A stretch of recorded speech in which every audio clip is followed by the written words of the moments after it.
Alrighty, welcome to Romera Records podcast. Today we have on. My name is C4 the Don. I'm an artist from Memphis 10, preferably what we call Black Haven, Westwood area. So yeah. That's the first I've ever heard Black Haven. Black Haven, really? Yeah. Really? Well, I'm not from here, by the way. So everybody who's listening, we just met each other, literally. You found me on Instagram. Yeah. You said that you had seen that Leon, that freaking train. It always comes. Yeah, it always comes during my right. podcast. Pisses me off. But anyway, so you found me on Instagram with Leon. He was on, and then you said you knew Ben Brown. Yeah. Matt Qualls, right? Yep. You knew him as well. So Yeah, that's pretty cool. But so yeah, I'm not from here. I just moved to Memphis in 2019. Really? So yeah. From where? I'm actually from Alabama. Really? Yeah. What part? Northeast. It's close to Gadsden. It's called Aniana. I think my twin sister is in the Air Force. I think she's stationed out there. I right now. used to be in the Air Force. That's crazy, man. Yeah. That's crazy. I was stationed in North Dakota though.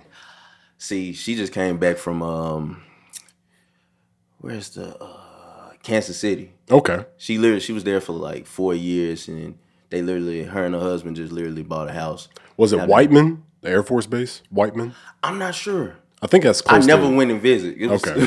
Yeah, I never went and visit. I know it's at Whiteman's in Missouri, but I'm not sure if it's in Kansas City or not. I think it's close though. It probably was. Yeah. Because it's right there on the edge of it. Yeah. Like it's right there on the Yeah. edge of Missouri and stuff. So Yeah. yeah. So yeah, small world. Yeah, man. Yeah, man. Yeah, man. So I did look at your page. I know I told you didn't get a chance to check out your catalog and stuff like that, but Yeah. you've got top-notch videos. They Appreciate look it, great. Your music sounds good. What really got you into doing music? Well, first, my mom had me in an orchestra downtown. Really? Yeah, it's weird. Because of course, everybody say they wish they would know then what they know now. Yeah. They would treat things differently. If I knew how serious the situation was, I probably just would have been a full professional percussionist. Like, because it was literally money there, and she's like, dude, just do it. And I'm like, hey, so like, I just want to play football. Like, I don't care about this. Yeah. And then it went from there to being in band for maybe a year or two. And I had this friend that's in the military, that's in the Army, named Enrique. We had this, like, what's that, break hour or whatever in the middle of classes, whatever. Oh, yeah, Study yeah. hall or something like Yeah, that. And he hacked, at the time, you can download FL Studio offline, but the only thing is you can't save none of your work. So whatever you got to do, you got to go ahead and do it now. Can't change anything. Go ahead, bounce it, keep it moving. So we had like an hour and a half. So I'm like, what you doing over there? He was like, man, I'm making beats. I'm like, what? And of course, it was trash. So, of course, it was trash. Yeah. Mine was trash, all that. So we started making beats, and then after a while, I ended up my cousin Slim Duncan, who was signed under Waka Flocka. Yeah. And he had me come to Atlanta because after a while my beats was okay. Nice. And Gucci got a hold of some beats. He got a hold of some beats. Mind you, I'm only like 14, 15. Oh man. So I'm going to Atlanta. Gucci got a hold of some beats. How old was Slim? Slim was like, at this point, he was 21, 22. This Okay, is before Flocka. This when Flocka was like security. Okay. So y'all were still, you're both still young. Yeah, but I'm like literally, like, yeah, you can't go to the studio with us. That's crazy. I'm like, what? I'm like, yeah, I'm like 14, 15. So I'm just tapped into high school. I'm only there for the summer, really only a month because we got football camp in the next 2 weeks. And then we got 7-on-7s anyway. Yeah. So this one 7-on-7s was really kicking off. So he's like, dude, yeah, you can't come with us. I think the first beat that kicked off was what was was the first beat? The first beat was Mud from Gucci Man, and then from there it was Spin from Gucci. Flocka did a couple, but we never really just got out there. And then the one that hit was Nothing on You with him and Wiz on it. Yeah. And then from there it just went like everybody in Atlanta, Young Thug before he was Young Thug for real, when he was just Jeffrey, with little bitty dreads and stuff that look like gummy worms and stuff. So I gotta ask. I'm sorry, but when you got the first beat, you know, somebody like Gucci and them are using your beat. What did you think? Like, did you think this isn't real? This isn't right? I'm gonna tell you how it happened. So, kind of like how today happening. Gave it to Slim. I'm making like maybe 15 beats a day, being in the house down there in Atlanta. Gave it to Slim. This is 2009. Nothing on You don't come out to 2013. Dang. So imagine me being in college, like, yeah, I'm about to go to practice, and I'm at like McDonald's in the student union or whatever, and all of a sudden Nothing on You come on. I'm like, oh, that sound hard. Wait a minute. Wait a damn minute. What is that? Is that Wiz? Wait a minute. What? Man. So, yeah, it was, everything happened 5 years later. Like, I'm not even thinking about beats. Even though I went to school to learn the business and everything. Yeah, it's kind of a terrible time to learn 5 years after the fact. Yeah. But I learned the business and how to actually structure my beats. Because if you listen to any of my beats from 2009 to 2014, it's all the same. Only thing is the octaves are different and maybe the pattern's different. Yeah. So that's it. It's all the same. So I want to say when, like, and that was just the one song. So I'm like, cool, it's one song. Then Thug come out with something. Then Thug come out with more things. And then what happens next? Thief of the Night comes out with Thug Trouble and somebody, was it Quavo? Thug Trouble. Thief of the Night comes out with Thug and Trouble. And I'm like, okay, I need to call somebody. So I asked my teacher while I'm in the process of PR class and publishing class. Can you please help me with this? I don't know, like, you know, I know I'm in a 200 level class right now, but I need help, please. Yeah. It ain't one. This is mixtape days. You're not getting anything. You know, it's not now where they're putting it everywhere. Yeah, it's mixtape days. Like, they got a specific deal with Live Mixtapes and Dat Piff and Spinrilla. Yeah, you're not getting anything. I'm sorry. We have no proof that they got paid for this. Yeah. So it's like now, even if I fought for it today, what I'm gonna get? $300. Yeah. Off of years later, they finally put it on every platform. So yeah, but from there, this guy named Corlin Jabray, whose name was CG, that created the song "Crank That Batman." Okay. Yeah. That whole time, that's crazy. All of us was in the same time frame of that, and I'm doing this, and they doing this with "Crank That Batman." Met him while I was in school, and he was just working factory job, and he had made this song called "That Way," which ended up turning him back up. We're going to BET Awards, VH1 or MTV Awards, all these award shows, Grammys, all this. And I'm in this, I think my senior year. Yeah, my senior year in college. And I'm almost, and they were playing with me in college too. Like, you come one semester, you go in there one semester with the advisor and like, hey, yeah, you a senior, but you got about 300 level classes left. All right, cool. You do that semester. All right, yeah. You got 200 level class you got to get together. All right, cool. You do that. Yeah. I forgot. It's another 300. Yeah, all right. I'm about done with y'all. That's crazy. I've been here 5.5 years. I'm done. And where were you going again? I was at Southern Illinois University. Okay. So, terrible place. Terrible fucking place. Oh my God. I should have went to Ole Miss with my twin. I should have went to Ole Miss. But And you're from here? You grew up? Yeah, I grew up here. I grew up here. But he started popping in the middle of the semester. He came to me, was like, yo, I'm about to go on tour real quick with I can't think of the dude from Chicago. BJ the Chicago kid. Oh yeah. So he's going on tour. He's like, yeah, man, I need a whole sound person.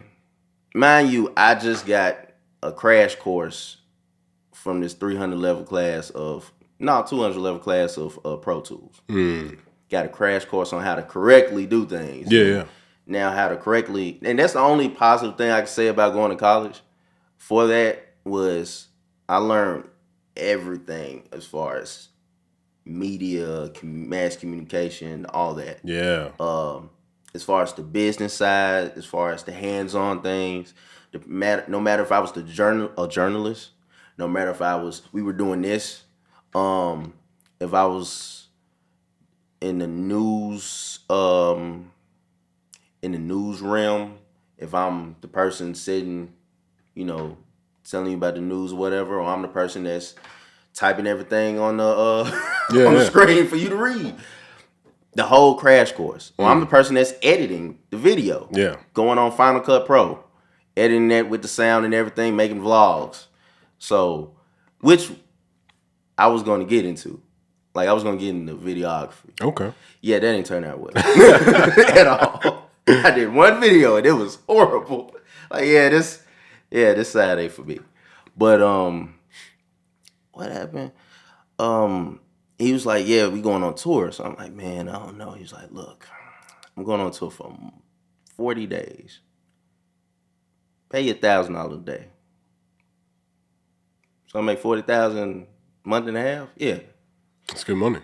So I go to my teacher, and he's the director of mass communication media. So it's like, Dr. Lawrence, I won't forget him for nothing.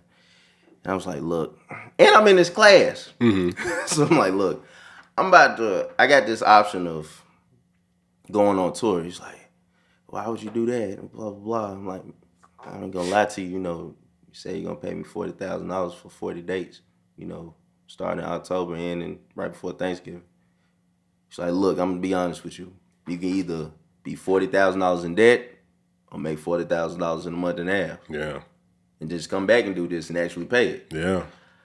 All right, I see you. Deuces. I get up out of here. Yeah, I see you next semester. Yeah. All right, cool. Left and haven't been back to school since. And then after that, I came back here and worked at the studio with artists by the name that signed under Tay Keith and signed to Warner now named Clay. Okay. Clay Crucial? Yeah. So, all right. Small world again. So you know Clay and Aaron? So I have to tell you the story that makes it to where I don't know if I know Aaron or not. But I went to the Music Business Association conference a month ago. I think it was in May. And Where? It was in Nashville. Okay. So I'm there, and one of the first, what is it called? The first seminars that was going on that I went to, Kadeem was speaking. Yeah. So Kadeem's speaking, and he's telling us his story about Hit Kid and stuff. And I'd actually tried to get Hit Kid on my podcast when I first moved here, and I messaged him on Instagram, which I think I'd heard of his name before, but he wasn't some mega producer, but he was very popular though. Well, the thing about it, I don't even think the Deuce Deuce record had came out yet. Duke Deuce, I don't think that record had even came out yet. This is 2019. No. So this 2019. 2019. What happened 2019? That's when all of us started really. Yeah, that's when all of us started really moving. But he had messaged me back and was like, "Yeah, I'll come on it." And then like the day of, he even reached out to me the day of and was like, "Hey, I can't come on it." So at least I give him credit for that. I respect him. He let me know that he couldn't get on it that day, and I was like, "All right, that's cool, man." Well, I didn't hit him up ever again just because I figured I was like, he's probably getting really busy. Right after that, he posted on Instagram saying that he had signed with Meek Mill and the Rock Nation deal that he had. And I was like, oh my God. But then, so anyways, let's go back to the music business. So Kadeem's speaking, and I end up talking to him after he speaks. And then I end up just saying like, hey, you know, I'd love to do some photos or videos for you or whatever. He was like, cool. So I met him again at the BeatStars event they had at Top Track Studios. Yep. Well, I see him there, and then he's like, yeah, just come by the studio. Here's the studio code and all that stuff. So I go by there, and there's only 2 people in there. Yeah. There's a producer by the name of Half Soul, and then there's another guy in there. I can't remember his name, but they were both in Dallas. They're both located in Dallas, but they were just there at Kadeem's studio. Yeah. Well, then later on, Sun Person comes to the studio, and I was like, hey, aren't you in Memphis? He's like, yeah. I was like, you Sun Person? He's like, yeah. So we just get to talking, but him and Viraj, they both left, and then I was hanging out with everybody else that was there, and then they were going to leave, like Half Soul and the other people, they were going to leave. And while they're leaving, 2 or 3 other guys come up, and I introduced myself, and one of them was Clay Crucial, but I had no idea. Oh, and Ricky Devane, he was there too. Yeah, that's what I'm saying. Small world. You want to know what's a smaller world? Me and Kadeem go to the same church for the past 15 years. So it's like, dude, hey, I need help. That's hilarious. Like between him, his kid, you know, seeing him. You know what's? I'm gonna tell you what's crazy about his kid. I'm gonna give you a crazy story about his kid. So, Crunk Ain't Dead remix video. I already knew like stuff. He had stuff moving around. Cause his kid, he really moves in silence, and like now with his Camp South label. Yeah. So he really moves, but he says what he's about to do though. Yeah. But nobody pays attention. It's crazy that nobody pays attention on what you're saying. Yo, I'm doing this. Anybody want to be involved? Go ahead, come now. I think it's because most people don't do that, so they don't think you're being serious. Because most people don't just show you your cards, but he does that. And then, so prime example, Beale Street Music Festival, which I just did with 3-6 and with Pat the next day. Duke went on right before we went on. He got off stage. I think F&F had just dropped. What was that? 3-6 went on Saturday. We went on. No, 3-6 went on Friday. We went on Saturday because Meg went on Saturday. Yeah. So they had just dropped Thursday or Friday. He was like, yeah, man, got some things going on. Got some things going on. Like, man, all right. And then when he get to looking like that, I know like he really got something going on, but he just don't tell people stuff. Next thing you know, 3 days later, F&F is like the #1 streaming song in the world. It's on everybody's playlist nationally. Yeah. You know, globally. It's on everybody's playlist. But the thing about it, and I had just argued with a person yesterday about this. I'm like, yo, that's his kid's song. However, Glorilla is popping and doing shows off that. Yeah. She making her end of the money off the song. Yeah. That's his kid's song. Yeah. It's his kid video. It's on his kid's video YouTube channel. It's his kid's song. It says his kid. It said Camp South and Boys Names. Yeah. So I'm like, yeah, he got something going on, and yeah, man, he cold. He cold. As far as the business aspect, he's cold. Yeah. Like beats, he's cold. But the business, like what he's doing for real, to create a label for just women on a Memphis sound. You're an evil genius, bro. You're an evil fucking genius. And I could tell that after, so he was posting on Instagram about, he was asking Meek Mill, like, hey, you know, what happened with doing artists right? Yeah. And you were trying to do right by the artists, and you know, you dropped the ball, and I don't respect, blah, blah, blah. And then he was like, I'm going to start my own thing in Memphis. And then he did. And I was like, whoa, that was fast. The thing with his situation, and I can't really dive too deep in another man's situation, but from the outside looking in, it's not really Meek Mill, because everybody that's in the business know it's never the face, it's never the cover of the book that's doing the work. It's like blaming the president for all of our problems. Yeah, like, it's never like he got a whole board of people over there. It's like there's other chairs around him, bro. Yes, yeah. So it's never that. And that's what he said in his live too, in his kid's live. Like he was like, yeah, I don't like how it's being represented, management wise, getting placements and stuff. And it's a bunch of producers that's now coming out. And it's been coming out for the past 2 years. Especially, I'll speak off camera with other places here. Okay. That people have major issues with for the past 3 years. So was this from like, okay, so we're talking about Meek Mill, I guess Rock Nation. Is this just them, or is this like, you know, people in different camps, it's like people Quality Control, or, you know, all these other big areas? Yeah. Okay. It's people in, well, at the same time, and I'm learning this as I go, you got to know what to ask for. And you got to know what to give up. See, I tell artists this all the time. You don't get what you deserve. You get what you agree to. Because you can work super hard and people are just going to give you scraps. But if you barely work and you make an argument that, hey, I deserve this, you know, I need this, then they might give it to you because you made an agreement for that thing. So, but then you got to look, you can't look in the now. Like, you can't look in the now, you got to look in the 10 years from now, right? Yeah. And then you got to look at it how labels look at things 15, 20 years from now, right? So if you come to them like, hey, let's do a few album deals or whatever for, I don't know, 4 albums. We could do multiple singles, 15, 20 singles, songs that's outside the album. Yeah. Added with it.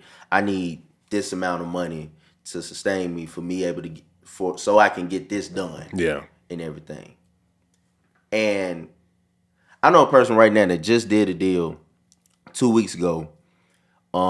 He did a 2 album deal with 2 songs separate from the albums. 2 singles that goes before one album and 2 singles that go before another album. Okay. Those 2 singles have videos, and the singles from the albums, which is, I think he agreed to like a 14-piece per album. Whatever. Oh, okay. 4 songs per album with the videos with them as well. He agreed to do the full creation. As far as recording, mix, master, clean radio edits, videos, and all. And he gave full pub. Oh, wow. And he gave full pub. Dang. Yeah. This the thing though. He gave full pub. In the contract he agreed, hey, once you agree to this product, you agree to the product, the video footage, all this, that's that. Now whenever y'all put that out is when y'all put that out. Right? That's all y'all. And I was like, why you do that? But he did that for like $150,000.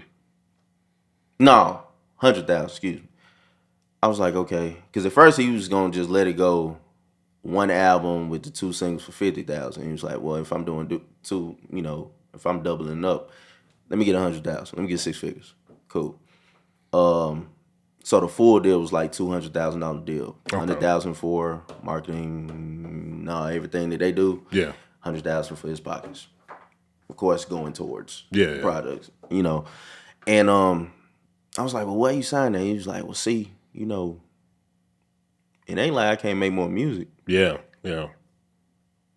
I got a house to pay for. Mm-hmm.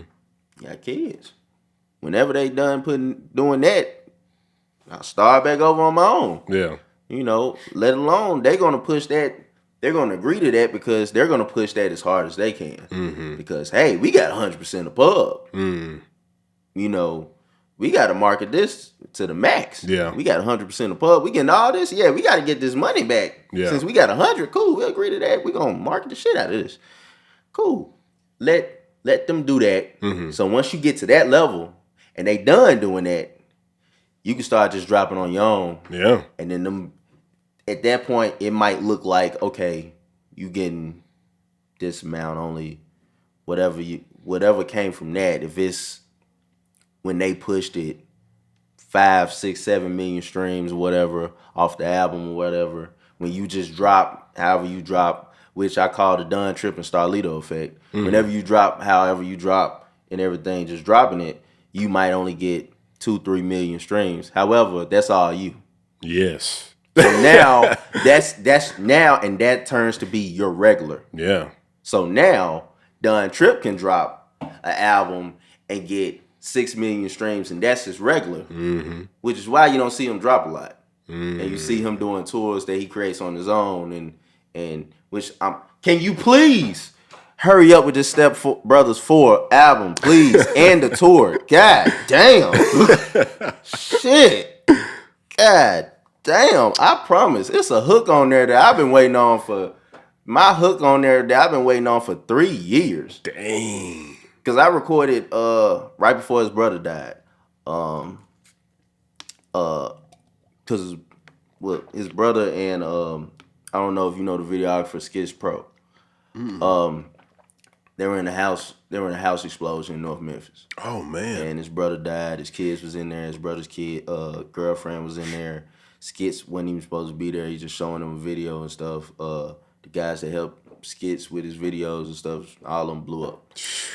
So, but this was right before we was working on him and Crim's album, Criminal Man's album, and I recorded 80% of that, and Ari mixed everything. Okay, you know Ari the engineer. I don't.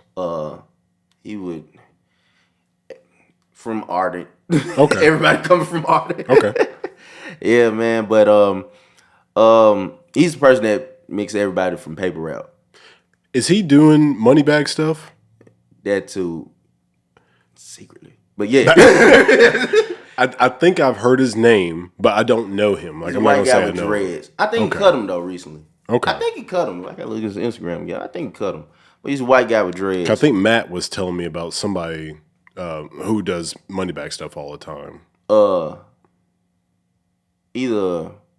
Moneybag got Sky Diddy as his primary engineer. Okay. Which, another story. I had a possibility of being his primary or secondary engineer. Okay. This is around Fed 3 time. Me, Clay, and Aaron was moving from one studio we were working at and went to Ardent. And this one, Ardent was pretty reasonable. Mm-hmm. And I'm not talking about pricing. I'm talking about reasonable and how they do business. Mm. So, you know, people can mess up your business without pricing it. Yeah. You know. Yeah. You know, as far as like, we might charging like $50 an hour to use a room, but you gotta use it at least 10 hours. Have a 10-hour session. Yeah, people can mess with you that way. Yeah. They can really be like, yeah, we're gonna get all these people out here. Mm-hmm. Like that. We're just gonna stick with bands. Yeah. So this is around that time, and it's Fed 3 time. You know, I did a few songs on Fed 3. And the joint album with him and NBA Youngboy, which was a very, very interesting time. But yeah, man, between that, I don't know what happened. I think I missed one day of sessions because he would lock down the whole studio. I think I missed one day of session. That was it. Ain't seen him ever again. Dang. I think this is the one time I said no. Right? I was like, oh my God. It's like, because we would have this thing called studio trapping, where it's no reason for you to be at the studio other than you praying that somebody pulls up and they don't have an engineer and they got a 4 or 5, 6 hour session. Hey, I got you. Yeah. Which is how I finesse my move with Moneybag on recording some of Fed 3's songs. Okay. Features and all. And one of these days where they actually called, this is before Big Homie G was an artist, he was management. Oh, okay. Like the traveling manager and making sure everything was straight in studios and stuff like that. He was doing that. He had called me and he was like, man, we finna go to Ardent. We're gonna be in there about from maybe like 11 in the morning to probably like 1 in the morning. We gonna need you in that production suite. You trying to come in? He's like, man, I'm not even gonna lie. I got some mixing I got to do and everything. But if y'all still in there tomorrow, I'm pulling up. That was it. It's like, all right. That was it. Bet. All right. Yeah, that's how this go.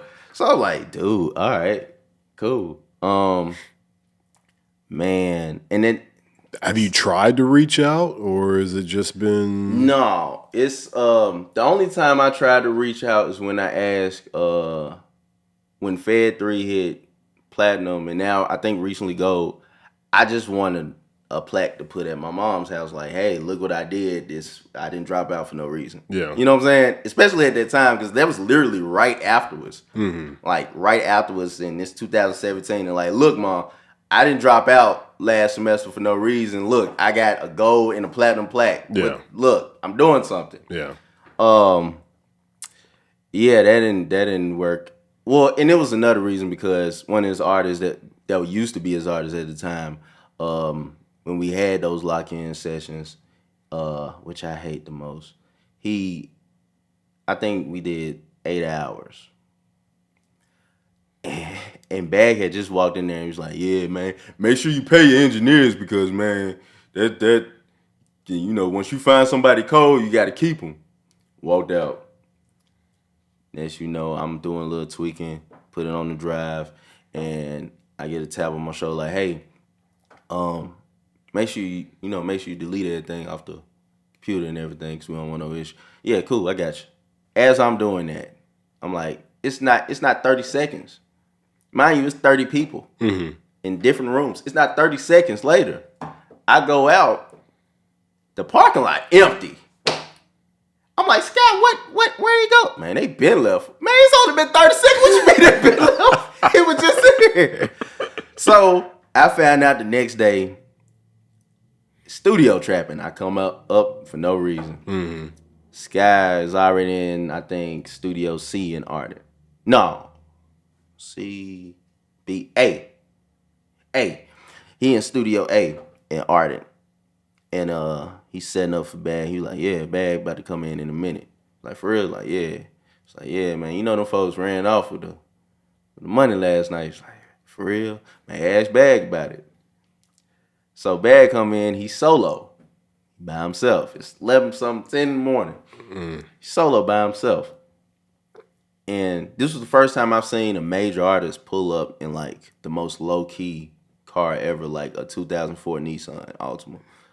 I've never seen, and it only got sweats on and shit. Yeah. I've never seen, no chains, nothing. I'm like, I've never seen this ever in my life. So this is when I started learning, like, yeah, it's a proper way to move, you know. So I tap on him, and he, I'm like, yeah, man. You know, one of your artists, ain't none of them pay last night. What? All right. Hey, man, you got this man pressing me and stuff, talking about some, y'all ain't paying enough, and you know, y'all ain't pay at all, and I'm the one that got to pay you, or whatever. Y'all got to come up here and pay this man. Like, man, what the hell are y'all doing? But from that day forward, and then I think that other session I was talking about was like 2 days later. After that, it was like, that's it. And then I had that same experience with Block Boy. Okay. This is how I wasn't able to record Look Alive. I recorded Block Boy at Track Nation in the back room 2 days before. And of course he got 12 people in this small ass room. And I can't be around smoke. I can't. Health hazard for me. Oh, okay. Yeah. I got CF. What's that? Cystic fibrosis. Oh, okay. So it's a health hazard for me. And another, I just don't like the after effect smell. Like, yeah. It lingers. It's like I tell people like, yo, you smell like ass when you get done smoking, especially with a backwood. Yeah. You smell like ass. Like, and I don't see how women and then when women like spray on top of it, like, dude, no. Yeah. No, I do not want to talk to you. Yeah. But they had that session, and then I think it was the next day. Track called me like, man, Block trying to get in again. You gonna record him? Like, nah, bro, he come with too many niggas. They smoking. That ain't for me. Yeah. You sure? I'm like, yeah. And this is when he just had shootout, and it was all the football players were doing that in end zones and all this shit, basketball play, all this shit. So I'm like, yeah. 2 days later, I came in later that day, Clay recording. I'm like, all right, cool. About a week, I ain't been in the studio in a week. Clay just happened to motherfucker for no fucking reason. So I'm like, what the fuck you? Fuck? He's like, man, bro, some shit finna happen. Watch this shit. I'm like, man, whatever. And next Look Alive come out probably like 3 weeks later. And no, we get the text like, yo, we shooting a video at this community center. Mm-hmm. Y'all can pull up. I'm like, all right. I don't pull up. It's blocked, so I'm like, y'all smoking. I don't wanna Too many people. I'm not gonna pull up. They're like, yeah, we finna go to Privé and whatever. Yeah, y'all smoking this stuff when you in the club. I don't really do clubs. So I don't want to pull up. And I think it was something about something else. Some other location. The bowling alley. Oh, yeah, we had Addy B's. No, I don't do the bowling at 1 a.m. Nah, I ain't gonna pull up. Month later, I see this video. I said, what the fuck? Like, wait a minute. Clay, you recorded? Yeah, bro, I recorded 3 days after you said fuck him. Oh, my God. I said, what? What? That's funny. So to think that, and I'm not an envious person at all, but to think that I could be where Clay is, but at the same time, what I tell people at the same time is, do I want to be in this position that Clay is in? Mm-hmm. Like, one, I'm married. Been married, been together 9 years, married 2 years. Okay. So, what he's doing now, traveling and stuff, not working. Just wouldn't work for you. Yeah, at all. It's barely working now. Like, studio sessions in and out. Like, of course, we're at a point where she understand, and she like, yeah, I'm not doing this for nothing. You just seen me at Bill Street Music Festival perform in front of, like, you seen this shit. You seen me 5 years ago performing at Bill Street Music Festival with Wiz.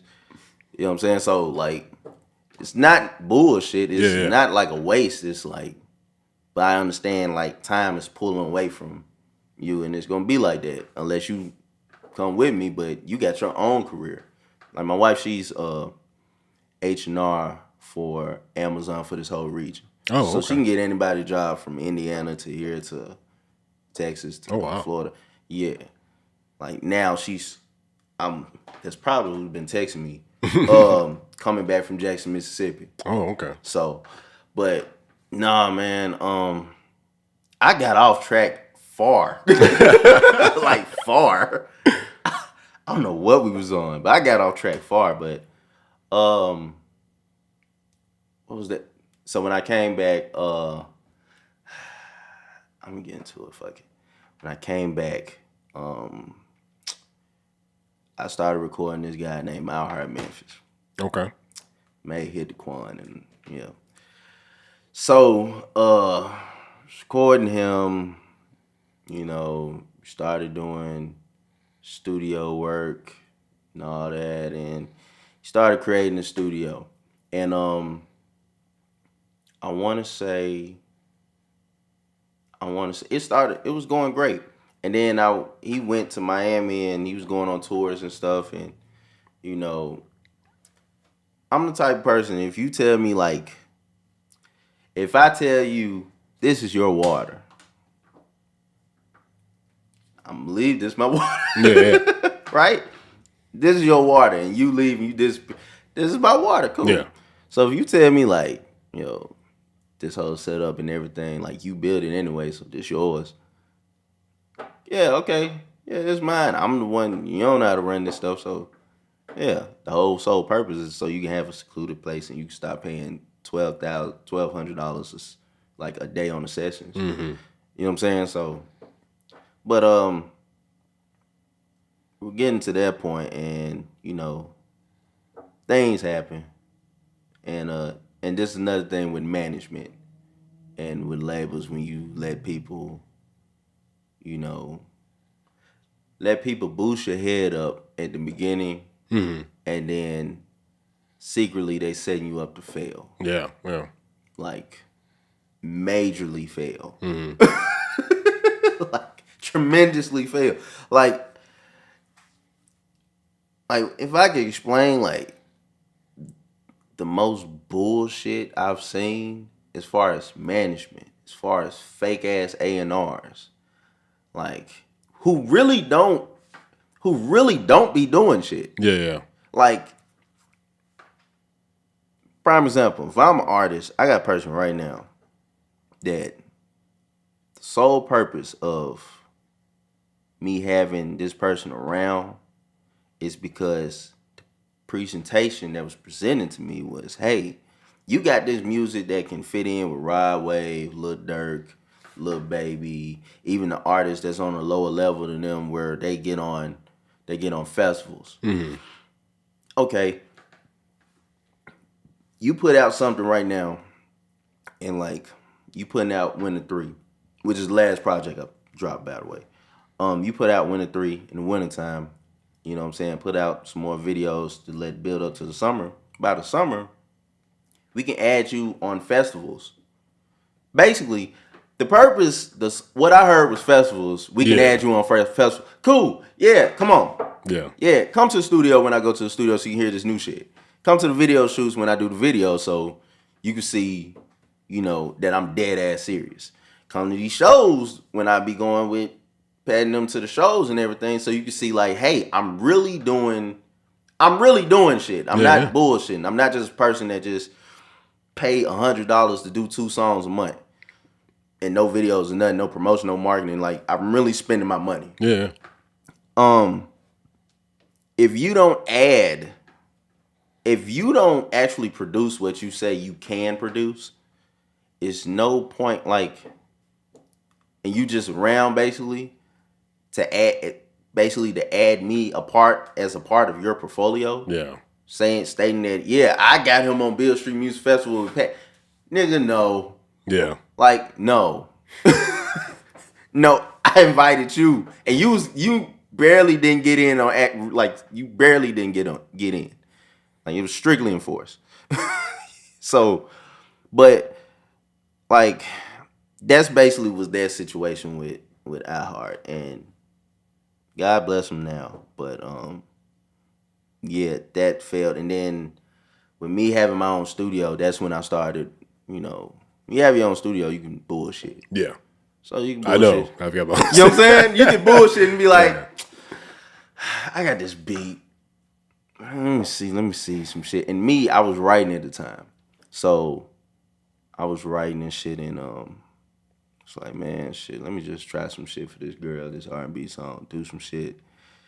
She was like, I don't think I can hit them notes, but you did that perfectly. I'm like, all right.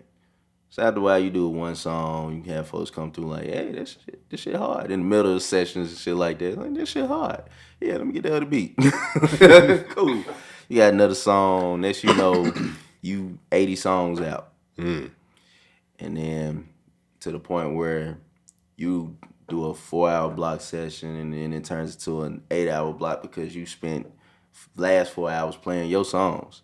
And they fucking like, hey, you really got albums, bro. No, like, nah, you really got albums. Mind you, I never wanted to be a person that's in front of this. Yeah. I'd rather be the person that's over there. Yeah. Never wanted to be a person in front of the camera at all. I always, when my style, before this mask thing, I was always wearing masks. Like if I pull out my archive, it's nothing but me in a mask. I never wanted to be the person that go in Walmart and people like, hey, what's up, man? Can I get a picture? No. I'll take that mask off. I'm in Walmart. I'm regular. Like, it got to the point where I was recording that folks would come to the studio and be like, they would ask like, yeah, I want to do with the mask on to record me because he can mix his ass off. Yeah, cool. But after a while, I put out my first project, Winter. I'm gonna be honest, shit was trash. That's why it's not on DSPs anymore. Okay. I think every artist has been there before. Like, we all have stuff we regret putting out. Actually, the first thing was Love and Pain, which is still on my mixtapes in Spinrilla, if I'm not mistaken. And then after that, which is when I got around Wiz and kicking it with them, and they pushed the project before Winter. Okay. Now that project was cool. It was like a 4-piece EP, real quick. Didn't do any videos or nothing. I was just trying shit, and it actually did. It did okay numbers as far as that being my first thing with no videos, no promotion really. With Wiz just posting it one time. Yeah. You know what I'm saying? Not even doing a swipe up thing. I think we even had that at the time, really. Yeah. If I'm not mistaken, this like 2017. Okay. So I don't think we had that then. And then it was only on Spinrilla. So I think it was like 50,000 streams. It might have been on the front page like 4 hours and shit. Which for me, starting off, hey, that's great. Yeah. Now if we can translate that to Apple, if I knew, of course, again, if I knew then what I know now, I would have just put it out on Apple and immediately got that traction in. But it went from there, then went to Winter. Then when I dropped the letter. Now I ain't gonna say that on here. I dropped the letter, and that got a lot of. I only dropped one video from that. Mm-hmm. Yeah, one video from that, and they got a lot of like traction. Okay. Was because it was like I was trying to be on my Chris Brown shit. At the same time, I'm working with Chris Brown on Heartbreak on the Full Moon, and which is gonna be full circles now, because I'm waiting for 11 o'clock. Yeah, so because I'm on his album now. Okay. Not as an artist, but as producer, co-producer. Regardless, as long as my name in the producer deck, I don't give a fuck. So shit, just being honest. I agree. As long as it's on the producer deck, in that envelope that goes to my mama's house, that's all I give a fuck about. Yeah. I'll see them checks later. But I was doing all that at the same time, so I was getting, completely influenced by what we were working on and did that myself, and it got some traction. After that, I dropped Winter 2, which is what Ben worked on with me as far as the photos and this is when I started really preparing all my DSP profiles. Mm-hmm. Finding out that you got artist apps. Yeah. For all these, it's artist apps for DSPs for where that you don't even think of. Tidal, Amazon Music, you name it, it's artist apps out there. Yeah, they got Spotify for artists, Apple Music for artists, all that stuff. Yeah. They got Xbox Live for artists. I didn't know they had that. I just found out last week. Actually, I found out recently, I think Xbox pays the most money out of any service there is. Negative. You Really? know who pays more? Who? Napster. Oh, that's right. That's right. Which Napster is the most. Please stream my shit on Napster. Yeah. Stream my whole catalog on Napster because you can do 1 million streams. 1 million streams on Napster is $19,000. Dang. Yeah. Yeah. But so, Xbox is up there. But yeah, you're right. 1 million Napster streams on most, Napster is Xbox is like 12. Oh, okay. For it's somewhere around that number. Pretty high up there. It was like just so 2. surprising that I was like, whoa, what? But see, you got to think about it. Napster was the store in the mall that was the first store that let you listen to music right then and there, preview music. Yeah. Basically, they were the first physical version of iTunes. Where you go to iTunes itself and they only give you like 30 seconds to preview the music and shit like that. That was that live. When you go to there, you bring the CD up, you scan the CD, you put the headphones on, and you listen to the song for about a good minute. That was Napster. Okay. So they've been that shit. They've been that. Nobody pay attention, even to this day. Could you imagine if people actually told their fans, yo, bump me on Napster. I'm only putting this shit on Napster. What if... I mean, you paying higher than Tidal. You trying to push people to Tidal. They only giving like, what's that? $8,500 for 1 million? Yeah. Napster giving you almost $20,000 for 1 million. Over double. Now, if you really want to be technical, which is where we can get into bots and all that shit. If you really want to be technical, you got a full table right here. Let's say we get, and they gonna get on my ass. They gonna get like, nigga, you told the game. Let's say we get, and you probably already know, let's say we get 40 iPads in this motherfucker. Plug these bitches up. As many dots on this motherfucker. Yep. Screws on here. Yep. I'm finna go to motherfucking Bomb Breeze real quick. I'll be back. Make sure y'all play it. All right, cool. Yep. You talk about 1 million streams in a day on Napster. Hit repeat. You don't even have to. Because they do like Apple and just keep going. Oh. And it counts. Now Amazon Music doesn't count when you do that. Okay. And now they just passed a rule where they're pulling albums. They're pulling a whole artist profile on Apple Music and certain DSPs like Apple Music, Spotify. They're pulling the whole artist profile off. That they find that, hey, this only coming from 18 users. He got 8 million streams, but they only coming from 16 users. Yeah. Accounts. You're fraud. We getting you off of it. Snatched. They just passed that shit in April. So now it's like, yeah, that shit that y'all was doing, shit ain't working. All you fake ass internet promotion marketing people like, yeah, we can give you 1 million streams for $150. We can get you 1 million views for $150. Shit over with. So I'll say to everybody who's listening that if you're an artist, I will say if you see something that says that they will guarantee you this many streams, don't do it. Don't at all. But if it says like around this many, that's better. Because that's just saying like even a label is going to say, you know, we can get you to this much, you know, whatever. Because they're just trying to get you an idea of what can happen. But if they say, you know, pay $200, you will get 50,000 followers and this many streams. Because I've done it before, and because I didn't know, like it was when I was first figuring out, I need to pay for promotion, I need to pay for marketing, and I went to a website and it was like pay for this much, and I was like, okay, cool. So I did it, and I got exactly that many streams, and I was like, this is fake, because that doesn't happen. Like you don't just pay and then get that many. Like these aren't real people. And I was like, all right, never again.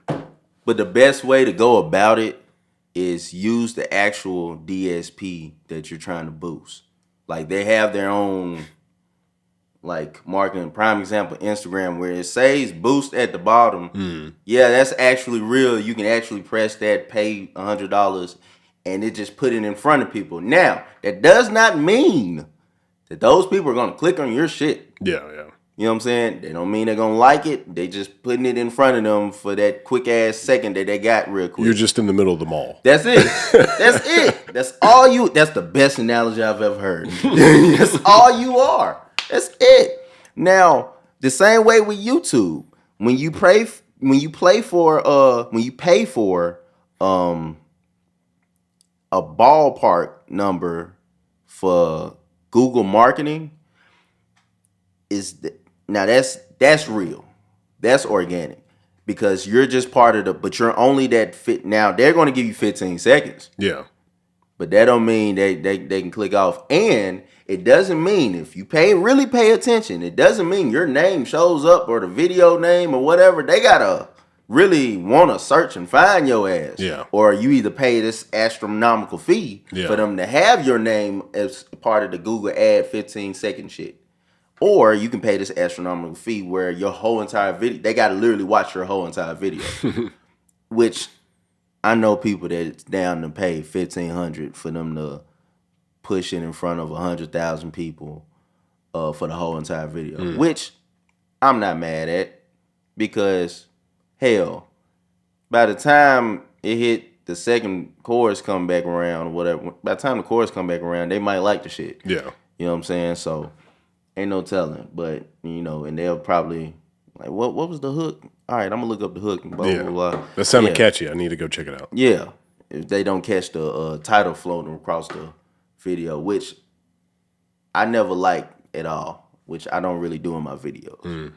I don't know. I just never seen, I studied people's videos like Hype Williams, and I studied where he evolved from doing that in the beginning and ending or in the middle, unless it's a specific reason, and where he's like, nah, we really trying to project art and let you figure this shit out. Yeah. Right? You're going to figure out what the name is.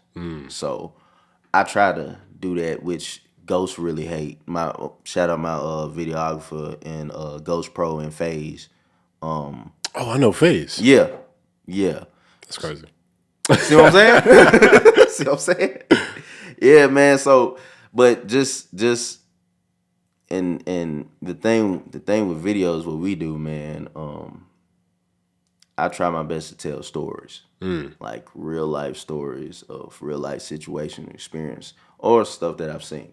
But that's why I tell artists all the time. I'm like, don't just don't go listening to a beat or to the studio and just be like, I'm gonna make this song. Like, people want a story. Like, that's why we watch movies. Yeah, is for a story. We don't watch movies for. I mean, if you got a really hot chick in there like Margot Robbie or we gonna watch it. Somebody in like that, like you're gonna watch it because you know that the storyline that trailer caught you with is something that attracts your attention. So the same thing with your music or even your music video. Yeah.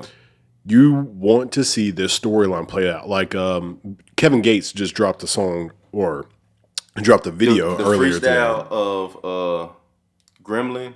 It wasn't that one, but I did see that one. But he dropped something today, and he was talking about the Plug's daughter and stuff like that. Yeah. And he's like showing this girl throughout the whole video, and sometimes he's dressed in a white tux. Yeah. Like, the song was good. It wasn't great, but like, I literally just kept watching because I was wondering what was going to happen next in the video. Like, he's showing him driving around in a nice car and all this stuff. And I was like, I just want to see what happens next in the video. Yeah. And I watched pretty much the whole, if not the whole video, just to see what happened next because I just like the story. And that's it. And that's really like, now I got a song called Fear Part 3 that I'm in the process of shooting. I got this big ass treatment that me and Ghost and FaZe are going through. And the thing about it is, one, people don't want to spend the budget that's on right. videos. Yeah. Like, if you can't hustle up to get the money for it, you might as well not do it. Yeah. But People don't want to spend the money for the budget of the video. Like you have this idea, you want to do this shit, but as soon as it comes to the money, you don't want to spend it. Yep. Then you want to shortcut and get Wacko from around the corner to shoot the shit and it turns terrible. And now you upset as fuck because you got a piece of shit on YouTube that only did 2 views, and that's you watching it twice. That's like, no, you gotta, if you gonna do this shit, you gotta do this shit, cause ain't nobody gonna sign you for bullshitting. Yeah. Like, don't nobody want to sign, and it's crazy because people think I got a label or some shit. No, no, it's just everything that I do is for a purpose. Like strategy. You've got a strategy. Yeah, like my whole winter series is for a purpose. Winter is a metaphor for a life struggle, for headache, pain, for bullshit that you go through every day. Which is with the songs, if just looking at the song titles and shit, it matches up with the theme of the projects. Looking at the album covers, it matches up with the name and theme of the projects. Yeah. The letter, you look at the letter cover, it matches up. And listen to the songs, you like, yeah, he really talk about a female. Like, if you look at it, it matches up to the theme of the cover. Oh yeah, that's nice. So like, that's nice. Which 6 did this. Okay. Osiris, I don't know how to say his name. Osiris 6. He does a lot of when you go to a festival and you see on the screen a whole bunch of bullshit and everything, like artist title names and all types of weirdo shit. I think he did that shit for Dirk, Polo G. He just did that for 3-6 for the show there. Down here for Bill Street Music Festival, and for Pat, and I need him to do one for me, but yeah, he does incredible work, but he on his own time though. So shit. But nah, man, it's a lot of these artists, they lazy. A lot of these artists are real deal lazy. Yeah, and a lot of times I don't know if... So, yes, I would agree. Some people are lazy. And then some people just don't know what opportunity really is. Like, they don't understand how to take advantage of opportunities. Yeah. And then they also don't really get, like, what to do with that opportunity. So, for instance... I've known you before this, but if I had known you before, I would have included you if you wanted to. But yeah. So right now, I'm doing 2 albums. I've never produced albums for other people, but I'm doing it for Damaged Media Group. It's a rap album and an R&B album. And I told people this at the very beginning of the year, and I picked certain people. I did just like put it out there on social media. I said, anybody who wants to do it, let me know. But I wanted to select the people very strategically. So obviously I knew a lot of artists through Ryan and his Uproar Recording. But I was like, I'm picking certain artists and I'm curating the whole thing. So I'm producing it really. So I'm doing all the engineering, me and Ryan, and then, mixing all the good stuff from start to finish. Well, there are a good bit of people who I asked to do it, and I was for sure they say yes, just said nothing. Not even a no, they just said nothing. It's like I was like, okay. And then there were some people who is like they didn't even say no, but they just gave me this like basically no, and I was like, I don't know what's going on here. Like it was like they were saying they first said yes, and then they just kind of fell off. And I was like, this is crazy because no joke, this is the deal that I'm doing with basically all the artists. I'm giving them all the royalties. So I'm putting it out under Damaged Media Group. I use DistroKid for like the label version. For all the royalties is going under the artist. So we're receiving none. The only thing we're receiving is the publisher's share of the publishing. But for the writers, their name goes under the writers. And then I'll let them figure out, I'll inform them about like mechanical royalties and like sound exchange, all that stuff. I'll inform them about that, but that's all up to them. because I don't want to handle too much of something that I'm basically giving to them. Because like I said, all we're taking is the publisher share of the publishing. That's it. All the rest of the money I'm giving to them. And some people just, I don't know if they just didn't see that as an opportunity or what, but I'm just like, yo, this is literally, you're recording here for free. So I'm not charging them for recording, nothing. I'm giving them basically everything. I'll just want to be a part of making great music. See, me, I wouldn't even. Now, this is my thinking. Back to the Hit Kid Glorilla situation. This is my thinking. I'm not even thinking about royalties. Of course, like, at some point you get to think about that, but me, I don't even think about that, right?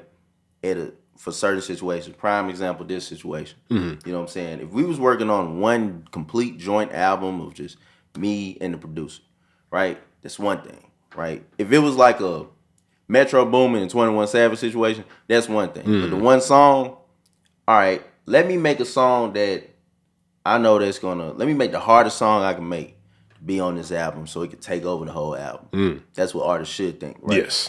Let me make the hardest song because I know for him himself, for the company itself, they're going to try to push the shit out of this damn album. Exactly. Right? And let me offer another tool. All right. Hey, how about we both tag team, pay for this video with Ghost and FaZe and them, and again, put it out on their platform or whichever. It don't matter. Yeah. You can get that. You can get the song. I can put it out on my platform for the video. You get what I'm saying? It's ways you can go around it. You gotta think, first of all. Yeah. And you can't look at everything as somebody trying to use you or whatever. Like me, I wish. Do you know how many times you know how many times I've hit up Hit Kid when they was doing their collaborative in Real Red, when they was doing their collaborative albums. And like, hey, let me get on that, blah, blah, blah. You know what I'm saying? You got this collab album. Let me get on that. Hit Kid for President. Let me get on that. Yeah. Hey, let me get on that when you doing, you know what I'm saying? While you doing that, send me a beat. Let me get on that. Now, Red, he just never, everybody busy on different schedules. Yeah. It get too. But I wish, because at the end of the day, the promotion and marketing that would boost the artists, like Glorilla is doing shows for a 5-figure ticket. Like ever since 3 weeks after that song came out. Yeah. Fuck who owns. He can have the song. Yeah. I've done over 12 shows already. Yeah. That means I'm a 6-figure motherfucker right now. Yeah. So technically, you trying to see portions of 6 figures, if that, over the song of publishing and shit. No, let my producer eat. Let him eat off that. All right, cool. I'm gonna take this show money. Yeah. And shit. I'm gonna use that.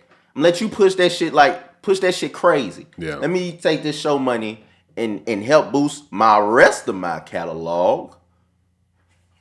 And that way, shit. Now I can really put something out. Next thing you know, I put out my own project, and that shit do the numbers it do, and I can chill with that. Yeah, that's another thing that I don't think artists think about is catalog. Like I didn't learn this, but I really embraced it when Gucci. I'd heard him talk about it in one of his interviews. He was talking about the most important thing you own is your catalog, and I really embrace it from Gucci because Gucci probably has one of the biggest catalogs in rap that they're like. He's got so many mixtapes and albums out. It's crazy. The only thing different with Gucci is they all mixtapes. Oh yeah. Most of his, he got a lot of mixtapes. If they were all originally on DSPs, he wouldn't have to rap a day in his life. No. What I learned about catalog. One from Chance the Rapper. I watch all the Chance the Rapper interviews when they come out. Because you never know the new information. Because nobody pays attention to his ass. Yeah. at all. That is true. He gives you the information. You want to be on Vivo? Here's the distributing company that helps you create a Vivo channel, gets you paid 100%, and lets you design all of your DSPs profiles verbatim. Nobody paid attention to his goddamn Breakfast Club interview. Dude, nobody paid attention to his Sway in the Morning interview. Dude, he's dropping gems. You are not paying attention. He's telling you exactly where to go. Yeah. You just, it's Chance Rap. I don't want to hear what the fuck he say. What? What? He's trying to give you game. He's trying to give you for free in less than 1 minute. Do you know how many you complain to be like, we complain to be like, just tell me where to go to. Yeah. And you don't want to click on the video because you see it's a 3-hour video. And you want to skim through to find that 10 seconds to where you say, yeah, all right, go to video. All right, go to create music. People going to that now when you should have been going to Ditto. But now, and then you got situations like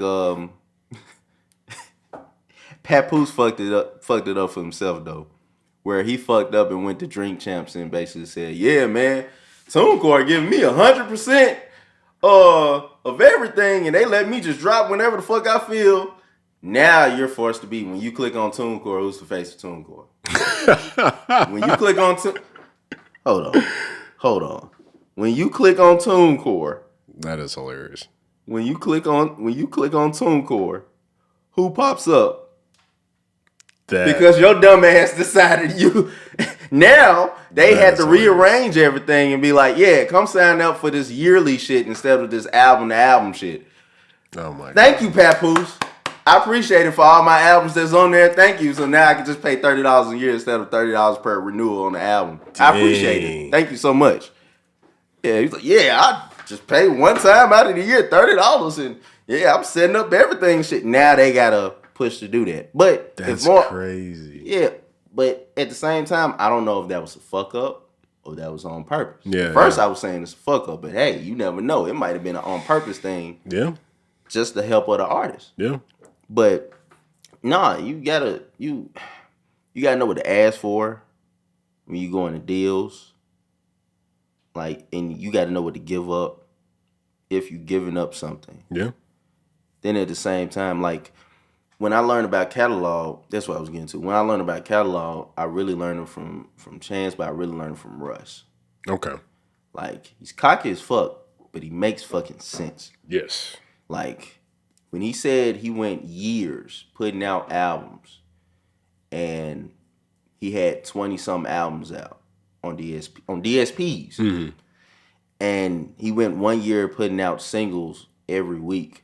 Yeah, was it 30 or 50 weeks or something like that? The whole year. Oh, it was the whole year? And it wasn't until November till that one single pop. But when that one single pop, and of course it gradually grew, but by the time he hit the next summer, everybody's bumping his catalog, and now he's seeing $250,000 every month on TuneCore. That's so crazy.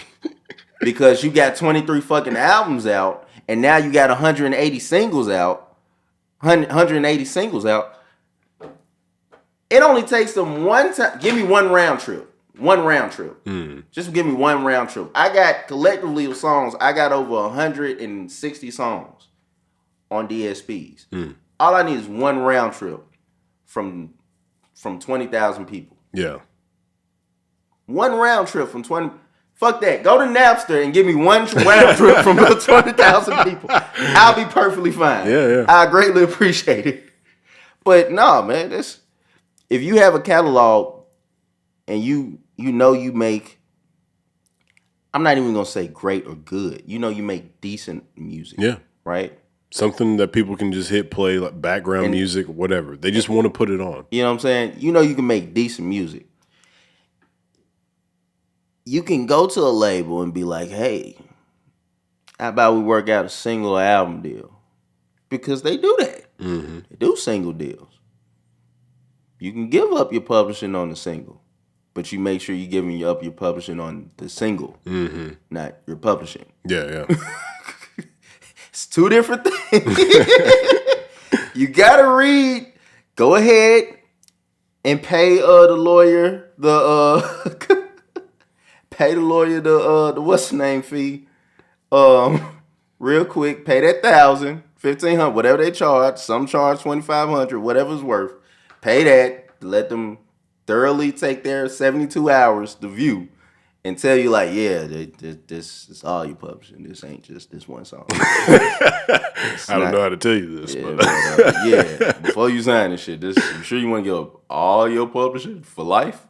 You're going to have to change your name. You know that, right? You're going to have to put an extra 4 behind the 4. Like, an extra D or a dash or something in the middle of your name or something like that after this shit. For this 50,000, like, yeah. But you can go and get that.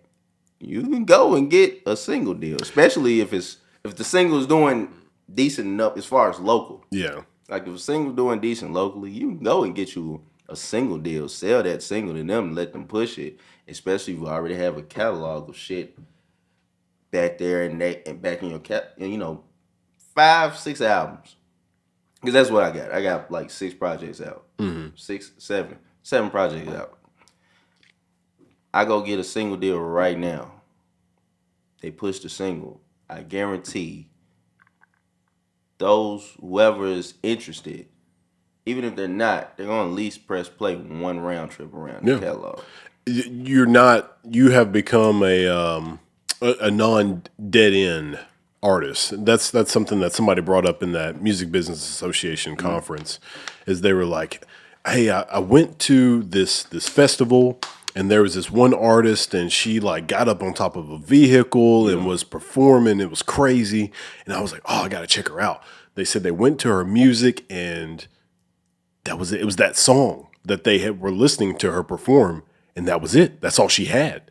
And they were like, "What? How do I work around that?" Because there's a bunch of people in the room. We were all like doing publishing and owning record labels and stuff. Yeah. And they were like, "How do I, work around that?" And the person was like, "Yeah, you don't want your artist to be a dead end artist, but if they only have like 6 singles out or something like that."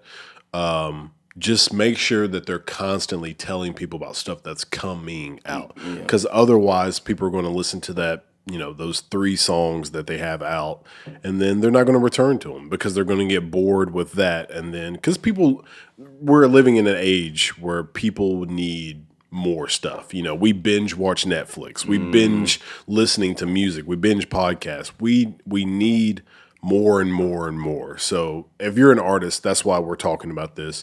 Build your catalog, put as much stuff as you can out. Somebody who I love what they're doing right now is NBA Youngboy. That dude is putting out stuff on YouTube and not even streaming sites. Yeah. And he's killing it. Well, see, the thing about NBA Youngboy and his YouTube is he built that like years ago. Yeah, he built his fan base. Crazy fan base. To the point where he can just he can go for 2 years. Yeah. He can leave for 2 years. Come back and drop some shit, and it most definitely will hit more like 8 figures. Views. Yeah. Streams, all that. Another person that'll do that, and not even in music. It's this couple YouTube. Well, it used to be a couple YouTube. A couple named Ken and Dier. Dier was actually from here in Memphis. Okay. They split. Both of them have like millions of followers on Instagram. Dier, on one hand, they both started their own YouTube channel. Dier started her own YouTube channel maybe last October. Every video, she put out probably like 38 videos. Off the rip, she just hit 1 million subscribers. Mind you, she just started her YouTube channel less than a year ago, less than 8 months ago. Yeah, 8 months ago. She put out 38 videos, if I'm not mistaken. Yeah, 38 videos. She has over 90 million views already on YouTube. That's again what even me I'm looking for is I have like a core fan base, but to try to enlarge it is very difficult depending on like what you use and how you go about it, like strategy. Like, and the thing about it, if you want to really know your fan base, when you go on Instagram, and I learned this from like a marketing class, is whatever the number is, 10% is actually what you're working with. So me with 70-some thousand followers, right? Really 5,000 to 7,000 is really what I'm working with as far as like people really bumping my shit. I hear that what you want to hit is between 8 and 10% of your followers as your interactions. Yeah. So that's likes and comments. Yeah. And what really put that in perspective is I looked up, I think it was Kim Kardashian or somebody, and however many followers, I think like 100 million or something like that. And she was getting like 1 million likes. And I was like, that's 1%. I was like, that's horrible. I was like, oh my God, you're getting 1%? I was like, you have to have bots and stuff, like just an astronomical amount, because 1% interactions, that blows my mind, because a lot of people are like, oh, 100 million followers, like this person's so famous and crazy, but it's like, yo, nobody really cares to even interact with them. They don't like their photos. They don't comment on it. That's well, the major thing is, and if you go into my comments, which adds to your algorithm, whenever a person comment, you need to comment, reply right back to them to show that, yo, he actually engaged. Yeah. Same with YouTube videos. Whenever they comment on your YouTube video, you got to comment right behind them like, oh, I appreciate it. Yeah, I fuck with this video. I fuck with the line, this bar you had, blah, blah, blah. I appreciate it, man. I came up with that bar because really, you know what I'm saying? It's really, I'm talking about in-depth conversation, back and forth. Like, oh, he really talked to people. Yeah. Like, and that adds to your fan base. Now you got a new fan that came in and go through and see, oh, he really talked to people. Let me type something. Maybe he'll respond to me. Responds to me. Boom. Yeah. So, nah, man, that's trying to get into that is like, but actually knowing the thing about it is you got to know where you are and know where you're trying to be. Like me on the other hand, I don't want to be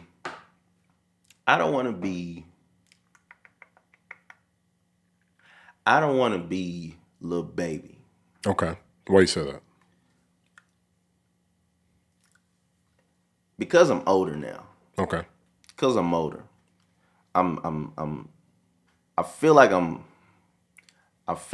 80, right? But I'm near 30, right?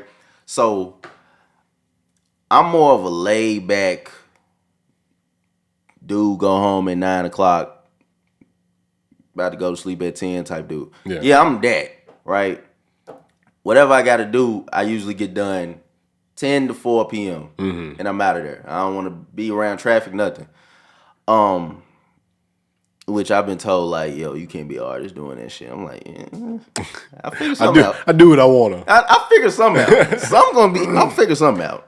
Yeah, I go for now. The money call. Yeah. But other than that, I figure something out.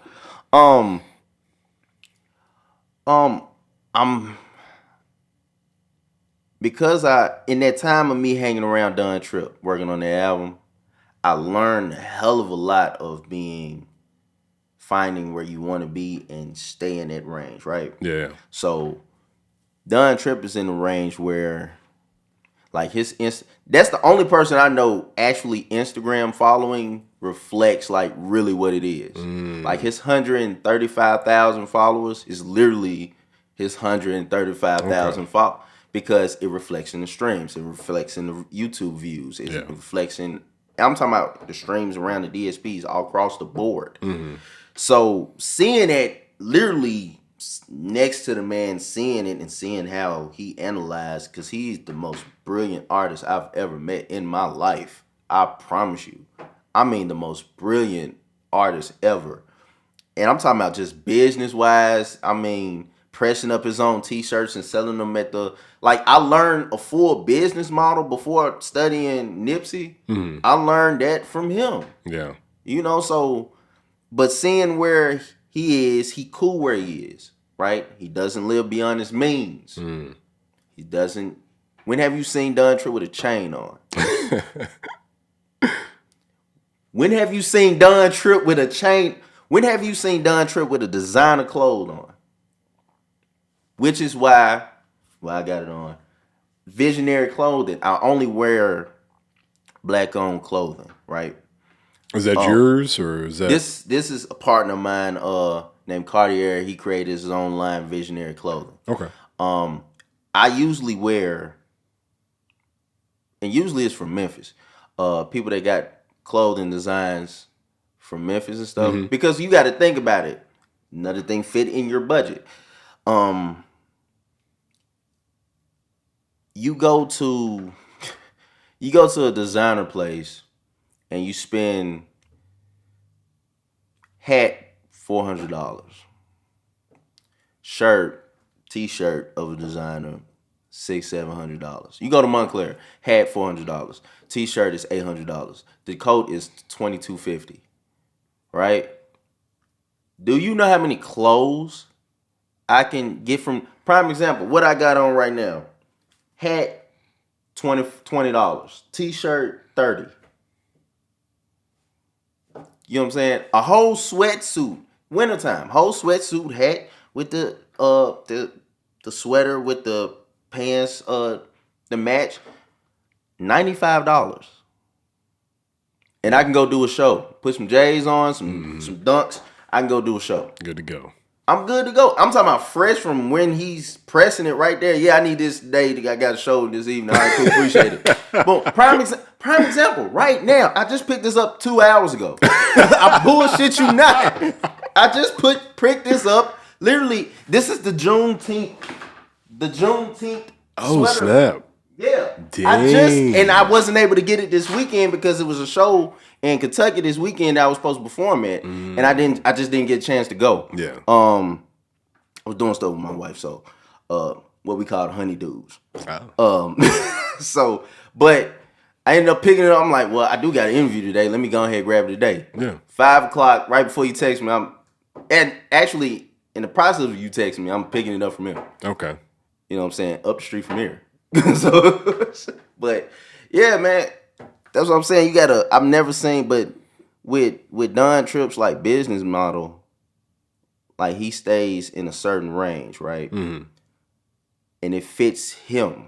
You know what I'm saying? And I know what fits me. I'm not a person that's about to go spend $30,000 on a chain, on the piece itself. Yeah. Not even put the holes to shit up. I'm not finna go spend collectively $80,000 on something that makes your neck itch and heavy as fuck on your neck, and now you gotta do neck curls and shit. I'm not about to go do that for an image that doesn't add to the equity. Now, Lil Baby on the other hand, he's at that level where it doesn't fuck with his bank account. Yeah. Actually, in certain aspect, is ads at this point now. And he's a member of Icebox now as far as promotion and marketing. People don't know. But with me, I'm cool if I get 50,000 fans. If I get up to actually 20,000 solid people, I'm cool because that would put me at a range where I'm hitting like 2-3 million streams around DSPs on albums. Yeah. $250,000 to $500,000 on views on videos. With me just dropping with barely any marketing or promotion. Yeah. You know, literally just me saying, hey, it's out, swipe up. Which is what Don Tripp did with his last album. He put out one video a month after his album dropped. And I did the same shit. He put out one video and it showed me exactly where I was. Like that video is at, and it may not seem like shit to people, but that video is at like 15,000 views, which don't seem like shit to people, but to other people, for me, organically, 15,000 views, that's way better than, You know, because those 15,000 people might play my album 15 times. Yeah. Right? So I'd rather have that than have like fake ass 2 million views, but you only got literally honestly 2 streams and shit. Yeah. Right? And that's the thing. So once I get to that mark, I'm not tripping about going further, but I don't want to go to the point where I'm like, I can't move around and, you know, I can't do things. Yeah. I can't go. My wife want me to go do this shit with her. I can't do it because shit weird and I got to watch out for my safety. And that's another thing. I'm in the process of, I'm not changing my genre, which is funny shit at this day and age because with the Drake album, it's funny as fuck. But I'm not changing my genre, but I'm moving around as far as my artistry. Yeah. You know what I'm saying? You're opening up your catalog. Yeah. You know, so Drake just beat us to it. But I would say Drake has been doing this for a while. So he, I want to say it was Views. He said was a bit of, I think he was calling that, he was like, this is a playlist. This ain't a, no, it wasn't Views. It was another album. It was, what's the shit where he, the cover was his face sideways in the clouds and shit. Shoot. I can't remember the name of that because one. It was the kid version of him too. Or that then he had, I remember that. He was talking about that one was supposed to be a playlist. But at the same time, it was still marked hip-hop and stuff. This is the first one that's marked dance, and it's still #1 in the world. It's because it's Drake. That dude could say anything on a track. But the thing about it, this was crazy. I was watching Joe Budden's podcast before heading here. Beyonce just dropped something, a single in that same range. Yeah. So and Kanye is too. So their thing was, are they 3 years ahead of us? I think people are starting to understand the purpose of releasing music. So it's genius to release dance music now because of TikTok. If everybody's releasing a song that you can dance to, then people are going to record their video and do dances to their music. So, and I was telling Ryan the other day, I was like, he was letting me listen to a song he had mixed, and it sounded like, no joke, it sounded like the old, remember DJ Unk? Would walk it out, really? 2-step. Yeah. The song sounded like that kind of music. And I was like, people just don't make music like that anymore. And I think if Soulja Boy, DJ Unk, and T-Pain, all those type of people were putting music out nowadays, they'd be killing it because of TikTok. You know how many times people would have crank that Soulja Boy on TikTok? Like, the Hey Baby song doing the coming back. Hurricane Chris, like all and those. He came back. If you think he was not about to do that single, I actually know him personally. Oh, really? So, yeah. So, when I hit him, I'm like, I bet you are. I'm like, first I was like, you gonna, call your guy in the suit to go ahead and get that. It's like, no, I'm gonna do one better. I'm gonna do what Juice and Pat be doing. Hey, let's make a song. And now, as you see those dancers, like that person that actually made the beat, talking about, hey man, how you gonna put out the song and whatever. I'm like, well, actually, he's like, actually, nigga, it's my song. Technically, it's a label song, but nigga, it's my song. It's my song. Do whatever the fuck I feel with it. It's shit. Y'all just did a mashup, and at the same time, did y'all even clear with what's the other song that's mixed in with it? I can't from that song from like the 90s. The Anniversary song that's mixed with it. That's the name of the song, Anniversary. Okay. Did y'all even clear that shit with them? I bet y'all didn't. You know what I'm saying? And that's the thing about, it's another thing. Y'all think y'all about to run a bag up off TikTok. TikTok is only paying y'all half of what Apple Music is what Spotify is paying you. TikTok is paying half, and Spotify ain't paying you shit. TikTok is paying you half of that. Out of that 0.0044 cents, TikTok is paying you 0.0022 cents. You're not seeing shit until they play that shit 50 times. Yeah. And with TikTok, it's not how many plays a person you get off of one view. It's like how many people post it. So if it's better for you to get 1 million people to play at one time than it is for one person to play a million views on his shit and everything. Like, and that's where they getting off. Yeah. They'll come to an artist and be like, yeah, man, I can boost this song up and blah, blah, blah, blah. Yeah, you think they did 1 million motherfucking views on that shit on TikTok, and you think you about to get million streams worth of shit. No, sir. Not quite. No, sir. You're just getting 0.0022. Yeah. That's it. That's it, man. There's a lot of artists who I just think that number one, education is horrible for artists right now, which is crazy because the internet exists. I'm about to say, yo, if you don't go to YouTube and look at this 4-minute, 5-minute ass video, that's I mean, 2015, 2016, maybe. Yeah. And before that, maybe. Yeah. I'll accept it. Once it got to the point where Russ was talking this shit, Chance the Rapper was talking this shit, especially in the time where he was saying, yo, I'm going straight to Apple. Yeah. Like, we can really actually just go straight to the DSP if you really wanted to. If you have something to actually offer, and you could really just go there straight there. Or you can use this shit. Like, I found out about TuneCore on somebody accidentally saying it on Suede. Oh, okay. Interview. That's how I found out about TuneCore. So I'm like, but man, if you don't go to one of these YouTube videos and sit down for 20 minutes or whatever and shit, how I learn how to mix, actually really mix for real, as far as putting sauce on it. Mm-hmm. Like, going to school, they teach you 3 in space bar, right? And teach you where to go to do playback engine, to switch the shit. You know what I'm saying? Going from 128, you can boost it up or whatever, boost it up to the 1,000 or whatever, in mixing range and shit. So you ain't got to stop you ain't got to have that shit pop up every time. Like, yeah, man, you gonna have to restart again and come back.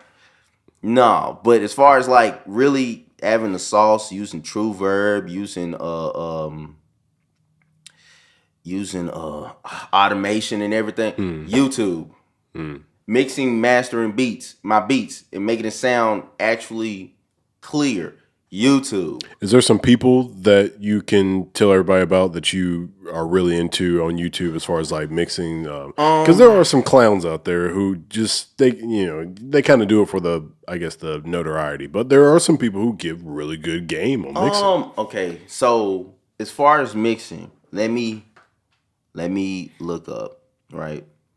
I would say Wayne Wavy, but Wayne Wavy be like do a lot of weird skits. Yeah, like he's one person that I'm kind of on the fence about. Like he can be pretty good. Then there's another guy that his name is the Wave Man. Do you know what I'm talking about? Yeah, I know what you're talking about. He's pretty gimmicky. He does only FL stuff, like usually on his page. And that's the thing, like unless you're doing that with beats, and that's the thing that I have, right? Now, some people, you know what? Some people agree and don't agree. I believe that Help Me Devon. I haven't heard of him. Help Me Devon. This guy right here. Oh, actually, yes. Yeah. I have heard of him. Yeah. So, Help Me Devon, this is an accurate person that you can go to and that will actually help you with your mixes in different vocals, because you can't use the same goddamn template for everybody, dumbass. So you can actually go to him, watch his channels, start from 3 years ago, from the basics. He teach you how to build your template from scratch, even if you don't have any plugins. He teach you how to build them from scratch, and if you and just on the recording side, just for you to get a clear tracking. You know what I'm saying? teach you how to build that from scratch with no plugins. So if you get in that situation where you go to a place, you go to a studio, and they have no waves, nothing. You just asked out. All right, at least you can get some clear tracking in. So then when you grab the session, take it back to your spot, and you can mix it on your laptop, whatever, in the hotel, whatever. Yeah. Right. But with me, I find recording for me, the best thing to record on is Pro Tools for me. Okay. Right? I make beats on Pro Tools. Really? Yeah. I don't know many people who do that. It's not that hard. You treat it like vocals. Okay. Right? So say you're doing stutters and stuff like that. Like imagine you trying to do around that. The same thing with vocals. If I take a hi-hat, it's easy, and what's crazy, it's easy for me to tweak because I tweak it like it's vocals, EQ and all that shit to make it true verb it, automation and shit. Okay. On panning if I want the snare, because when you do the track outs, you gotta do it on there anyway. Yeah. So shit, you might as well do on that shit. So when because they gonna 2-track the shit anyway, right? Mm-hmm. So or wave, if they do think that much, and they might bounce the shit out, and you might want the snare more on the right side than than center. Yeah. You might want a certain bass line panning back and forth than center. Everything just center, right? Yeah. You might want hi-hats going crazy and shit, back and forth.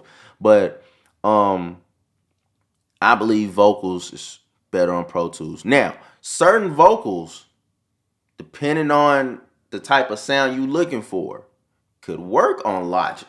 Mm. But me making beats on Logic, I don't like the delay Logic gives when recording live. Yeah. I don't like the delay that Logic gives. Okay. We're recording live. It reminds me of Audacity. Like Logic reminds me of Audacity. That's not crazy. That was like the first thing I've ever. Yeah. Right. I think that's probably like other than GarageBand, everybody's first introduction in recording, period. Right. Logic reminds me of Audacity for the delay shit. But the only thing positive about Logic is if you looking for a natural true verb sound automatically in there, you straight. Mm. But as far as like me making beats on Logic, I hate like it feel like it's a maybe a second and a half delay for some reason as far as even me clicking making the beats. I had Sun Person in here. He was recording, and his engineer Blue Jay uses stock plugins of Logic. That's all he uses. And I was like, wait a minute, you don't have anything? He was like, no, I just use the stock plugins. And I was like, and Sun's vocals sound great. Now his mixes sound great. FaZe use what is that pack? A Guitar Center. What is that? The red mic with the like the Scarlet stuff? Scarlet. Okay. The Scarlet pack. All he does, and when it took me going to get my video edit at a hotel, he's talking about, I'm in the middle of recording. I'm like, you in the middle of the hotel just like this with the Scarlet mic with just your iMac and you using Logic. Mm-hmm. This how easy it is, artists. This how easy it is to take the engineers out the game. You bought an iMac, bought Logic. You went online, which what he provides, Devon provides the template of what your vocal, what you looking for, what you trying to sound like. A Lil Baby template, Chris Brown template, a Tory Lanez template. FaZe, for some reason, he feel like singing and sound like Tory Lanez. He get that template, $40. The template come with a list of all the plugins that you gonna need and where to get it from and what's the best price and the insurance shit on there. So your computer fuck up, which happened to me, you don't lose all your plugins. Yeah. And he tell you what drive to be able to, that's compatible to be able to put all these plugins and the program in. Yeah. Right? FaZe does that. He spend $250 on plugins. spend $40 on the template. Logic costs $200 or something like that. I'm like, you not recording for real.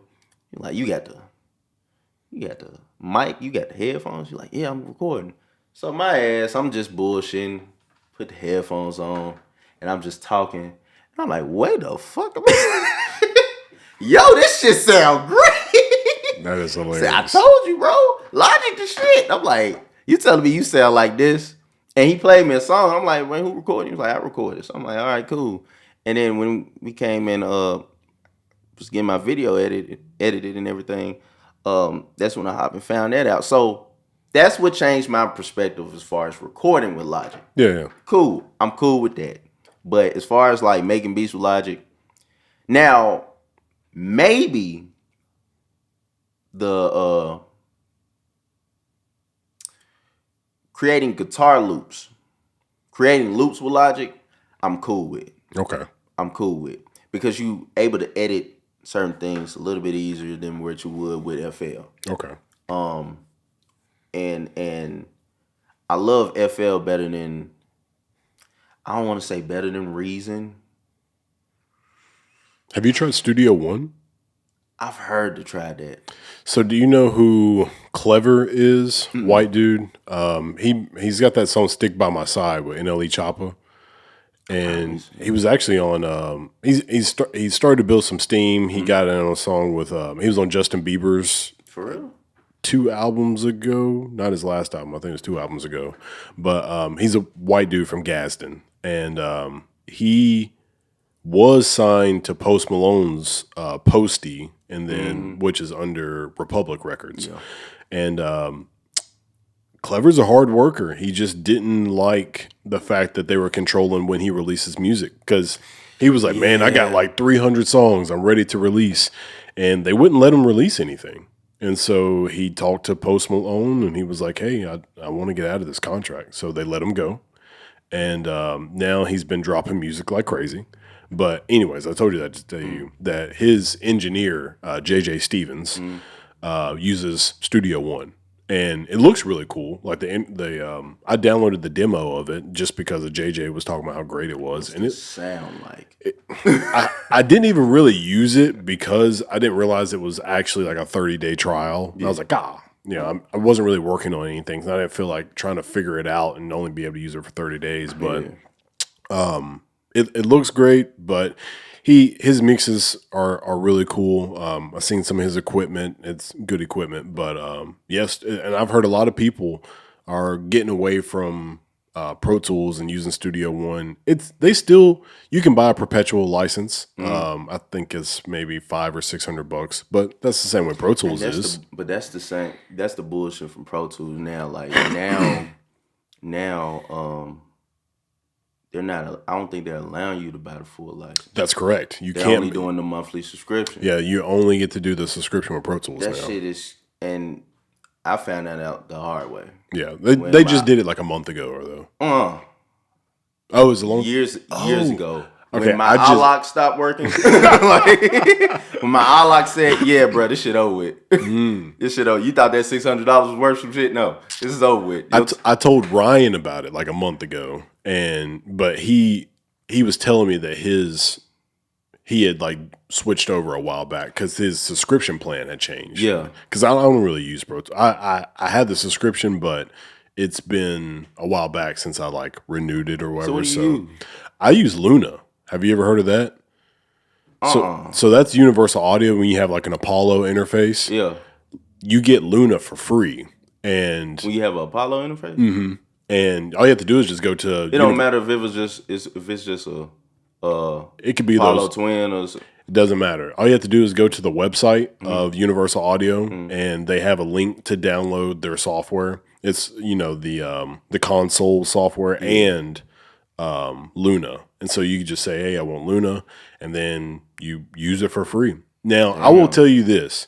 It is amazing for recording because you can use, they call it Unison, where you can use the Universal Audio plugins as if you had like the actual hardware, because you can use it, and they use your interface as if It's the actual hardware by changing the impedance. So if you choose like a Neve preamp and put that in unison, they will change the sonics of it to where if you actually had a Neve preamp, the sound will sound pretty, not just like it, but pretty much just like it. Yeah. It's really cool. But Luna is amazing in my opinion for recording. They haven't quite gotten there with the mixing. It's still amazing for mixing, but don't get me wrong. But there are a lot of things that Pro Tools has that I wish Luna had. Yeah. But I can get away with some really cool stuff on Luna. I'll show you after this podcast. Yeah. We'll wrap up. But yeah, Luna's amazing. And it's free. You know, you never have to pay for it. I still got Apollo Twin that's just sitting. Yeah, you can probably download it and use it. Yeah, man. That's just sitting, man. It's crazy. No, I'm gonna have to try that. I'm gonna try that out. So what are some things that you're working on? Things you're trying to get into, all that good stuff. What I'm working on now, like I said, beginning, I'm working on putting out more videos from Project Winter 3.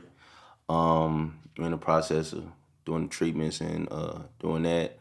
I'm working on Winter 4 album, which is gonna be the last of the series, which is gonna come with merch, and we're in the process of working on that now. Like you buy the album or something, you get merch or something with it. So we're working with that. Like, my real plan is to be able to. We're trying to incorporate that with the app, right? Okay. Have you seen the 85 South Show app, the Channel 85? So they went from you able to see all the live shows on YouTube to now you got to pay the subscription, which is only $4.99. Okay. However, if you got 100,000 people paying them $4.99 monthly, yeah, people are getting paid. Yeah. And you can get every now and then they come with free merch. Okay. Right.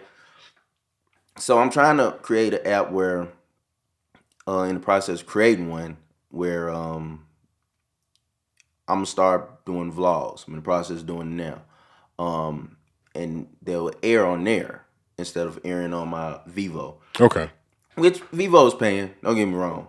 And it's easier to put stuff on Vivo on the tube because Vivo's not hitting me with restrictions and all type of bullshit. Yeah. However, if I only have 12,000 people watching it, right, and I'm only gonna get out of the Vivo check, and I'm really telling my business, but if I'm only gonna get out of the Vivo check maybe a couple $100, right, if that,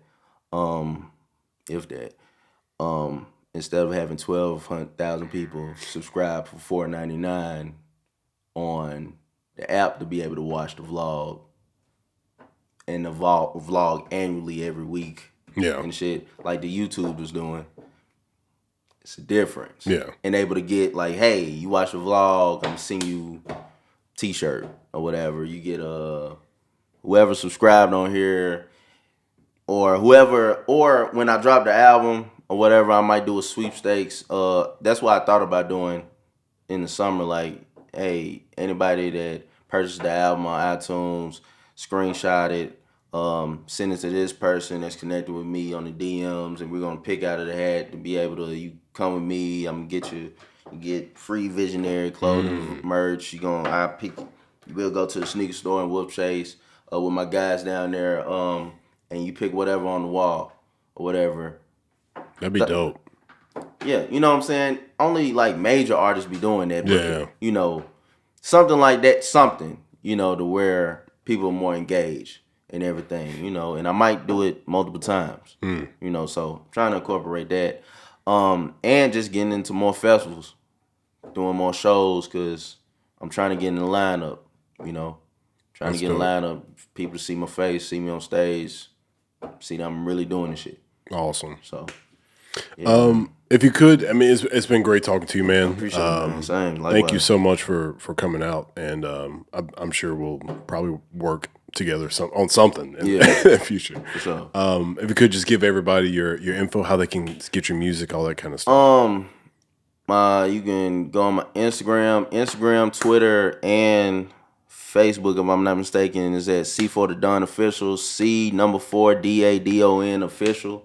YouTube is C for the Don, C4DADON. The Vivo, you put in C for the Don and all DSPs popping up everywhere. You put in C for the Don on Google, I'm popping up. You know what I'm saying? Look out for more videos. You can look out for more content. I'm posting every day. And then, well, it's not a timestamp, but at 11 o'clock, I got 6 beats on Chris Brown new album, Breezy. So, RCA check, I appreciate you.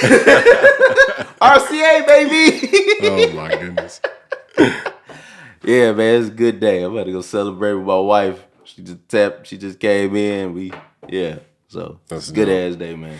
Awesome. Yeah, well, yeah. Thank you for coming on, and appreciate you. For good luck me, with man. Everything else you end up doing. For sure, man. Same to you. Awesome. Same to you, man. All right. Well, thank you for everybody for tuning in, and we'll see you next time.